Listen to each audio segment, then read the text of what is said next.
আসসালামু আলাইকুম। আজকে আমরা দেখব হচ্ছে ক্লোজ কত প্রকার ও কি কি। আজকে আমরা ক্লাস করব ক্লোজ কত প্রকার ও কি কি। ক্লোজ হচ্ছে তিন প্রকার। Number 1 principal close.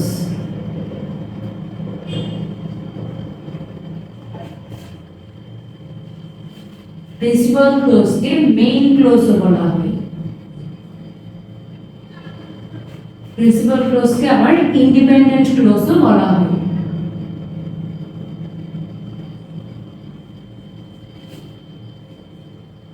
ইন্ডিপেন্ডেন্ট অর্থ হচ্ছে স্বাধীন।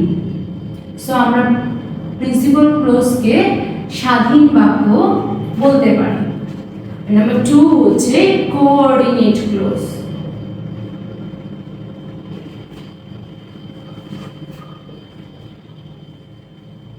নাম্বার 3 হচ্ছে সাবঅর্ডিনেট ক্লোজ।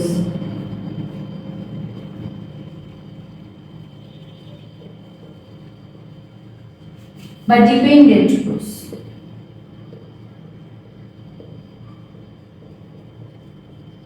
ডিপেন্ডেন্ট অর্থাৎ হচ্ছে নির্ভরশীল।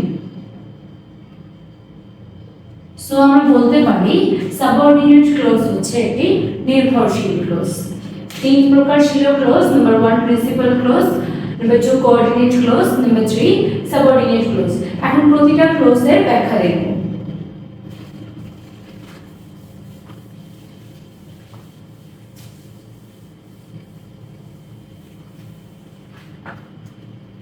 নাম্বার 1 এ ছিল হচ্ছে প্রিন্সিপাল ক্লোজ।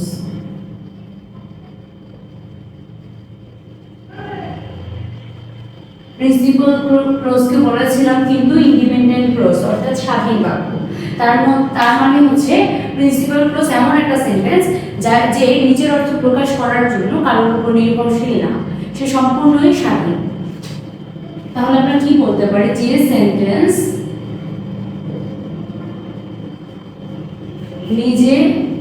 নিজেই নিজের অর্থ প্রকাশ করতে পারে। অর্থ বা সম্পূর্ণ অর্থ।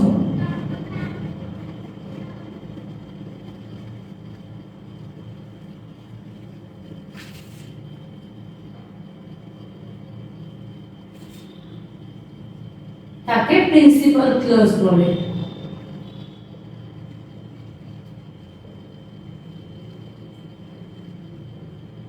আমরা আরো লিখতে পারি, যে সেন্টেন্স নিজে অর্থ প্রকাশ করতে পারে তাকে তো প্রিন্সিপাল ক্লোজ বলে।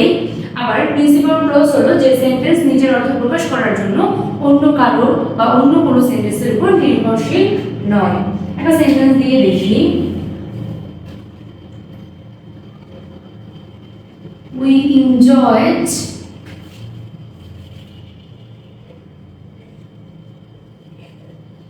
the cricket match.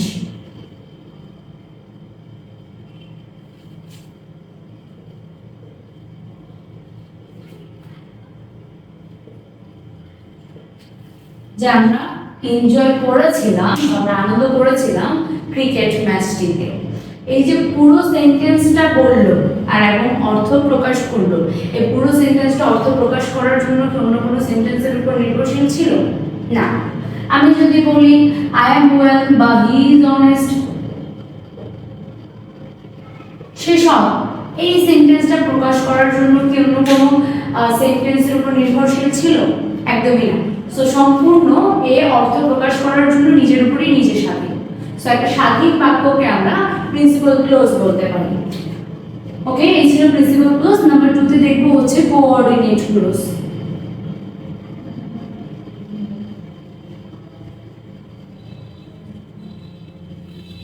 Principal clause ছিল যে সেন্টেন্স সম্পূর্ণ নিজের অর্থ নিজে প্রকাশ করতে পারে বা একটা স্বাধীন বাক্য।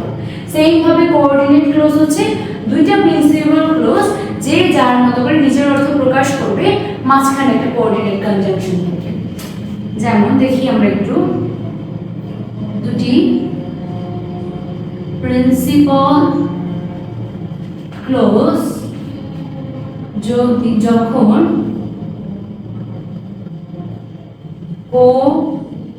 কোঅর্ডিনেট কনজাংশন দ্বারা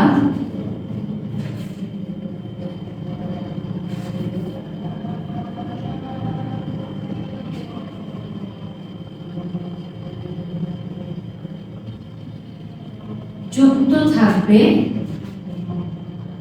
তাকে কোঅর্ডিনেট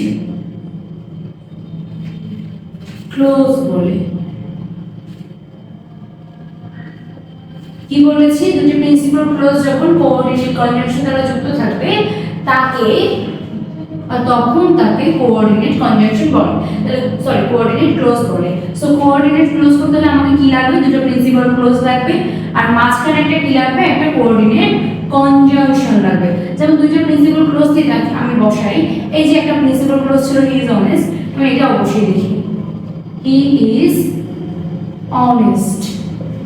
একটা প্রিন্সিপাল ক্লোজ সেম ভাবে হি ইজ পুয়ার, এটাও একটা প্রিন্সিপাল ক্লোজ, কারণ সে সব এটা বোঝার জন্য তাকে অন্য কোনো সেন্টেন্সের উপর নির্ভর হতে হয়নি।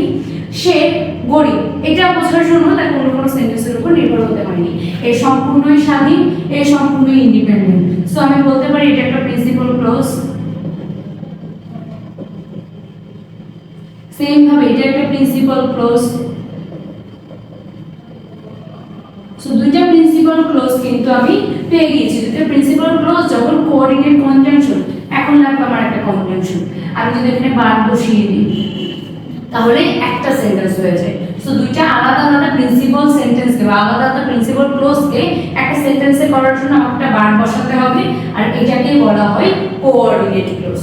সো আমরা প্রিন্সিপাল ক্লোজ দেখেছি একটা স্বাধীন বাক্য, কোঅর্ডিনেট ক্লোজ দেখেছি দুটো স্বাধীন বাক্যের মাঝখানে একটা কোঅর্ডিনেট কনজাংশন থাকবে।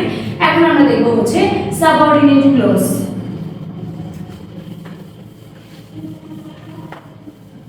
আর একটু কাজ আছে কোঅর্ডিনেট কনজাংশন বোঝার জন্য, বা এক্সাম্পলটা বুঝলাম না।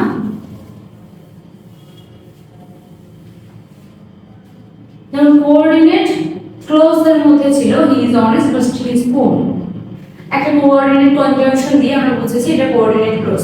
সো কোঅর্ডিনেট কনজাংশনে কিছু বা কোঅর্ডিনেট ক্লোজে কিছু কনজাংশন থাকবে যেটা আমরা ফ্যান ভয়েস মুখস্থ করলে আমরা বুঝবো যে কোঅর্ডিনেট ক্লোজের মধ্যে কোন কোন কোঅর্ডিনেট কনজাংশন ইউজ করতে পারি।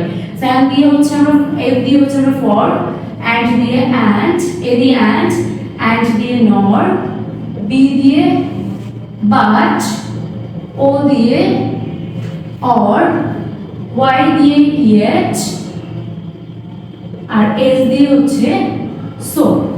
সো এই কয়টা ফর, অ্যান্ড, নর, বাট, অর, ইয়েট, সো, এই কয়টা দুটো প্রিন্সিপাল ক্লোজের মাঝে যদি বসে কনজাংশন হিসেবে তাহলেও সেটাকে আমরা কোঅর্ডিনেট ক্লোজ বলতে পারি। সো কোঅর্ডিনেট ক্লোজ বোঝার জন্য কোঅর্ডিনেট কনজাংশন বুঝতে পারার জন্য এই ফ্যান ভয়েস মুখস্থ রাখলেই হবে। যেমন এই যে এখানে ছিল একটা বাট, সো বাটটা কোথা থেকে এসছে, এখান থেকে আসছে।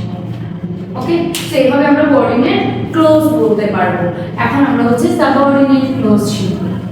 প্রিন্সিপাল ক্লোজ হলো, কোঅর্ডিনেট ক্লোজ হলো, এখন হচ্ছে নাম্বার 3 তে আমরা দেখব সাবঅর্ডিনেট ক্লোজ।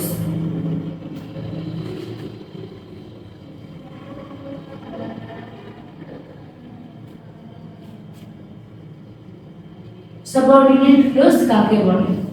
সাবঅর্ডিনেট ক্লোজ সেই সেন্টেন্স যে নিজের অর্থ নিজে প্রকাশ করতে পারে না, এর সম্পূর্ণ অর্থ প্রকাশ করার জন্য একটি প্রিন্সিপাল ক্লোজের উপর নির্ভরশীল হতে হয়। তাহলে আমরা বলতে পারি যে সেন্টেন্স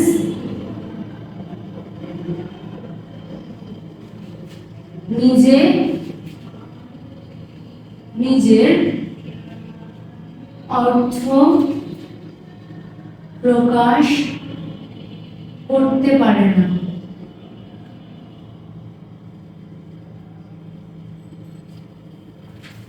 বা সম্পূর্ণ অর্থ প্রকাশ করতে পারে না,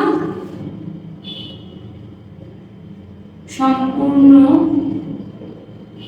অর্থ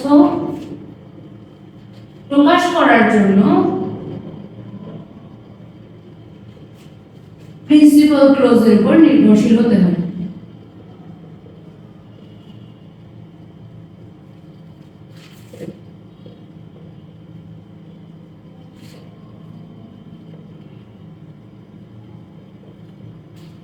তাকে সাবঅর্ডিনেট ক্লোজ বলে।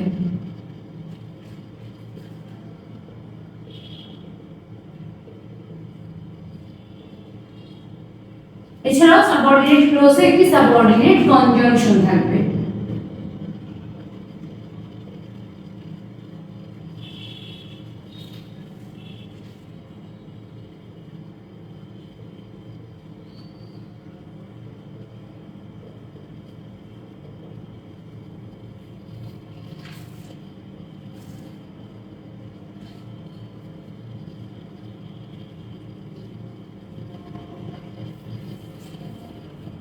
যেমন আমি একটু দেখি আগে, পরে সাবঅর্ডিনেট কনজাংশন দেখব। He said that he was good, সে বলেছিল যে সে ভালো ছিল। দেখো, যে সেন্টেন্স নিজে নিজের অর্থ প্রকাশ করতে পারে না, এর সম্পূর্ণ যে সেন্টেন্স নিজে নিজের অর্থ প্রকাশ করতে পারে না আর এর অর্থ প্রকাশ করার জন্য প্রিন্সিপাল ক্লজের উপর নির্ভরশীল, তাকে সাবঅর্ডিনেট ক্লজ বলে। এছাড়া সাবঅর্ডিনেট ক্লজে একটা সাবঅর্ডিনেট কনজাংশন থাকবে। হি সেড দ্যাট, সে বলেছে যে, এই কি নিজে নিজের অর্থ প্রকাশ করছে না, সে কি বলেছে কিছুই আমরা এখানে বুঝছি না। সো এই সেন্টেন্সটা নিজে নিজে অর্থ প্রকাশ করছে না। হি ওয়াজ গুড, সে ভালো ছিল, এই কিন্তু নিজে নিজের অর্থ প্রকাশ করছে। আমি যদি এটা নাও দেখি হি ওয়াজ গুড, এটা একটা সম্পূর্ণ স্বাধীন বাক্য, কারণ ও নিজে নিজে অর্থ প্রকাশ করার জন্য কারোর উপর নির্ভর না। সো আমরা এটাকে নির্দ্বিধায় বলতে পারি এটা একটা প্রিন্সিপাল ক্লজ। সো আমরা একটা প্রিন্সিপাল ক্লজ পেয়ে গেলাম। প্রিন্সিপাল ক্লজটা নির্ভরশীল হচ্ছে প্রিন্সিপাল ক্লজের উপরে। হি সেড দ্যাট, সে বলেছে যে তার কোনো অর্থ প্রকাশ হয় না। সো ওকে অর্থ প্রকাশ করতে হলে ওর এই প্রিন্সিপাল ক্লজের উপর নির্ভরশীল হতে হবে। তাহলে he said that he was good, পুরোটা একটা সেন্টেন্স হয়েছে। কিভাবে হয়েছে? একটা অপ্রত্যাশিত বা একটা অর্থ প্রকাশহীন সেন্টেন্স যখন একটা সাবঅর্ডিনেট কনজাংশন থাকে এবং একটা প্রিন্সিপাল ক্লজের উপরে নির্ভর করে অর্থ প্রকাশ করে, তখন তাকে আমরা সাবঅর্ডিনেট ক্লজ বলি। সো এই ছিল সাবঅর্ডিনেট ক্লজ। আর বলেছিলাম সাবঅর্ডিনেট ক্লজ একটি সাবঅর্ডিনেট কনজাংশন থাকবে, দ্যাট একটা সাবঅর্ডিনেট কনজাংশন, এছাড়া আরো কিছু সাবঅর্ডিনেট কনজাংশন আছে। সাবঅর্ডিনেট কনজাংশন গুলো হলো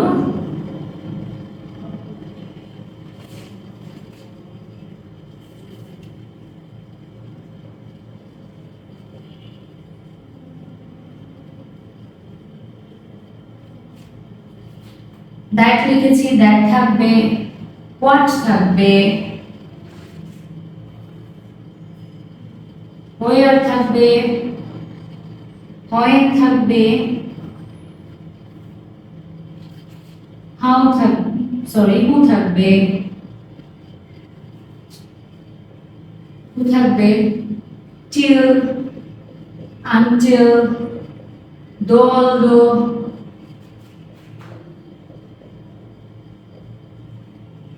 if, unless,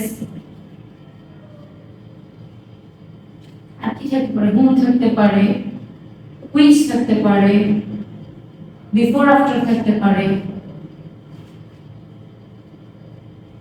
because থাকতে পারে, even থাকতে পারে, আর অনেক কিছু থাকতে পারে।